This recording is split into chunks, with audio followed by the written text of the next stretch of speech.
ଲୋକଙ୍କର ଧାରଣା ଗରମ ଦାଗକୁ କେମିତି ଉପଶମ କରିବା। ଗରମ ଦାଗ ମାନେ ହଟ୍ ଦାଗ, ହଟ୍ ଦାଗ ମାନେ ସୂର୍ଯ୍ୟ କିରଣ ପଡ଼ୁଥିବା ଦାଗ। ନହେଲେ ଆମେ ତ କିଛି ନିଆଁ ବା ସେଠି ଗରମ ଜିନିଷ ଥୋଇକି କି ଦାଗ କରୁନେ ଯେ ଚିକିତ୍ସା ସମସ୍ତଙ୍କର ଦରକାର ହବ। ଏଇଟା ସୂର୍ଯ୍ୟ ରଶ୍ମି ଡାଇରେକ୍ଟ ପଡ଼ିବା ଦ୍ୱାରା ବହୁତ ଲୋକଙ୍କର, ଆମ ସମସ୍ତଙ୍କର ଦେହ ଗରମ ଉଷୁମ ହୁଏ, କିନ୍ତୁ ବହୁତ ଲୋକଙ୍କର ସେଇଟାର ପ୍ରତିଫଳନ ମଧ୍ୟ ଦେଖାଯାଏ। ସୂର୍ଯ୍ୟ ରଶ୍ମିରେ କେତେ ଗୁଡ଼ିଏ ଜିନିଷ ଅଛି। ଆଲୋକ ଅଛି ଯେଉଁଥିରେ ଆମେ ଦେଖିପାରୁଛେ, ଇନଫ୍ରାରେଡ୍ ଅଛି, ସେଇଟା ନାଲି ଆଲୁଅ ଯେଉଁଟାକି ତତଲା କରୁଛି, ଅଲ୍ଟ୍ରାଭାয়োଲେଟ୍ ଲାଇଟ୍ ଅଛି ଯେଉଁଟାକି ସ୍କିନ୍କୁ ଇରିଟେଟ୍ କରୁଛି, ଆଖିକି ମଧ୍ୟ କ୍ଷତି କରୁଛି। ସେ ଅଲ୍ଟ୍ରାଭାয়োଲେଟ୍ ଲାଇଟ୍ UVR ମଧ୍ୟ 3 ପ୍ରକାର, A, B, C। ସିଟା ସବୁଠୁ କ୍ଷତିକାରକ, A, B ସାଧାରଣତଃ ଦେଖାଯାଏ।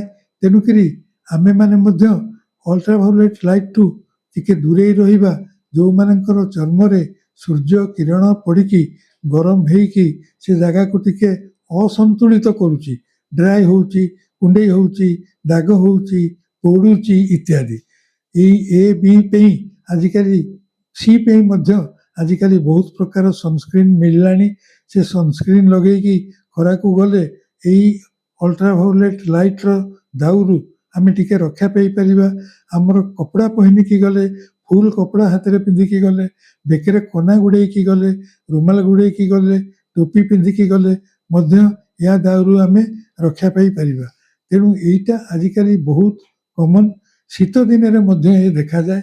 ଶୀତ ଦିନରେ ବି ଏଇ ସୂର୍ଯ୍ୟାଲୋକରେ ଅଲ୍ଟ୍ରାଭାয়োଲେଟ୍ ଲାଇଟ୍ ଥାଏ।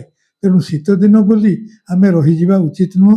ଯଦି ଆମର ସୂର୍ଯ୍ୟ କିରଣ ପଡ଼ି ମୁହଁ କଳା ପଡ଼ୁଛି, ବେକ କଳା ପଡ଼ୁଛି, କୁଣ୍ଡେଇ ହେଉଛି, ସଲସଲ ଲାଗୁଛି କିମ୍ବା ଦାଗ ହେଇଯାଉଛି, ଆମେ ଜାଣିପାରୁଛେ ଖରାକୁ ଗଲେ ହେଉଛି, ଖରାକୁ ନଗଲେ ହେଉନି, ତାହେଲେ ସନସ୍କ୍ରିନ୍ ବା ଅନ୍ୟାନ୍ୟ କିଛି ଔଷଧ ବ୍ୟବହାର କରିବା ଦରକାର।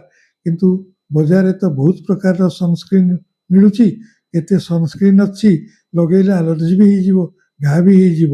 ସେମିତି ପରିସ୍ଥିତି ଉପୁଜିଲେ ନିଜେ ନିଜର କେୟାର ନେଇ ଚର୍ମରୋଗ ଡାକ୍ତରଙ୍କୁ ଦେଖେଇ ସନସ୍କ୍ରିନ୍ ଘରିକା ବା କୌଣସି ଚିକିତ୍ସା ପଦ୍ଧତି ବ୍ୟବହାର କରିବେ।